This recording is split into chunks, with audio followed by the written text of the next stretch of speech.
घरी येऊन 1 महिना पूर्ण झालेला आहे. मागच्या 1 महिन्यापासून देशभरात फिरलो आणि मागच्या 16 दिवसापासून आम्ही जंतर मंतरवर बसलेलो आहे. कशासाठी बसलेलो आहे?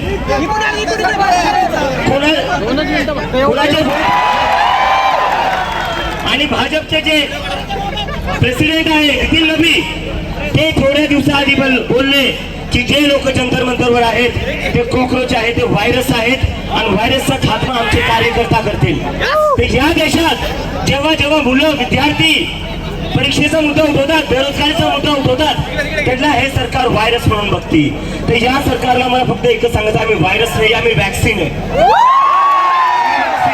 आम्ही व्हायरस नाहीये, व्हायरस तुम्ही लोक आहे ज्यांनी पूर्ण कीड लावून ठेवली या देशाच्या एज्युकेशन सिस्टमला. धर्मेंद्र प्रधान ते थोड्या दिवसाआधी बोलले जे लोक जंतर मंतरवर बसलेले ते दहशतगर्द्यांचे, ते आतंकवाद्यांची बी टीम आहे. ते हा कार्यक्रम झाला की मी दिल्लीला वापस चाललोय, कारण की हे आमचं जे दिल्लीतलं आंदोलन आहे ते धर्मेंद्र प्रधानचा राजीनामा झाल्याशिवाय आम्ही वापस घेणार नाही. आणि हे फक्त नीट साठीच नाहीये, गैरसमज करून घेऊ नका. फक्त नीट साठी नाही, नीटच्या मुलांची आत्महत्या झालेल्या आहे त्यामुळे आम्ही त्यांचा आवाज उठवतोय. पण देशाची सगळी शिक्षण व्यवस्था एकंदरीत कोलांडली आहे, आपली पूर्ण कोलॅप्स झालेली आहे, ती सुधारवण्याची सुरुवात आहे. आणि सोनम वांगचुक सरांचा मी एक मेसेज घेऊन आलोय. सरांना काल मी सांगितलं होतं काल मी नगरला चाललोय, तर सर म्हणलेले चाललाय तर अजून लोकांना घेऊन ये. कोण जंतर मंतरला येणार आहे, दिल्लीला येणार आहे. आपण दरवेळेस म्हणत असतो दिल्लीचेही तख्त राखतो महाराष्ट्र माझा म्हणतो. तर आता वेळ आलेली आहे, जंतर मंतरवर या देशाचा युवा, या देशाचा विद्यार्थी एकत्र येत आहे. तर आपल्या सगळ्यांची जबाबदारी आहे जंतर मंतरला यायचंय आणि आंदोलनाला अजून मजबूती द्यायची आहे. महाराष्ट्राच्या लोकांनी इथून जितका वेळ का होतोय तितक्या वेळेसाठी तुम्ही जंतर मंतरला यावं, तिथे थांबावं. देश बदलायचा, आपल्या सिस्टम बदलायचा आहे. देश आणि सिस्टम फक्त या देशातला युवाच बदलू शकतो. आणि आता थोड्या वेळ आधी मला 1-2 दिवसापासून थोडा वेळ घेतला सर, 1 मिनिट फक्त. मागच्या काही दिवसांपासून मला एक प्रश्न चालले एवढ्या उन्हात.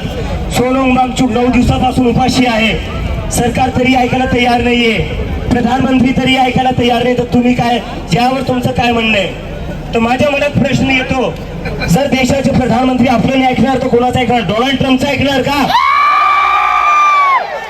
डोनाल्ड ट्रम्प म्हणतो रशियाचं तेल घेऊ नका, प्रधानमंत्री तयार होऊन जातात. डोनाल्ड ट्रम्प म्हणतो टॅरिफ शून्य करून टाका, प्रधानमंत्री तयार होऊन जातात. अरे आम्ही काय मागतोय? आम्ही फक्त धर्मेंद्र प्रधानचा राजीनामा मागतोय. जर तुम्ही रशिया युक्रेनचं युद्ध थांबवू शकतात तर पेपर फुटी काय थांबवू शकता? नक्की आले पाहिजे मित्रांनो. छत्रपती संभाजीनगरचा मी आहे, जर तुम्ही इथून सोबत नाही आले तर आपण इथे प्रश्न आहे. आता जंतर मंतरला या, नक्की येतील, कारण की विद्यार्थ्यांसोबत सगळ्यांनाच उभा राहिलं पाहिजे. हो सर. आणि पेपर कुठलाही असो तो ऑफलाईनच झाला पाहिजे, ऑफलाईनच झाला पाहिजे. जर पेपर ऑफलाईन नाही झाला तर सरकारनं ऑफलाईन करून टाकू. हे होते पीच, एक नंबर माहिती तू काय झालं माहिती येतो जंतर मंतर फोन करायला नेमका कुठे आहे, मल्याण गाडी हे का?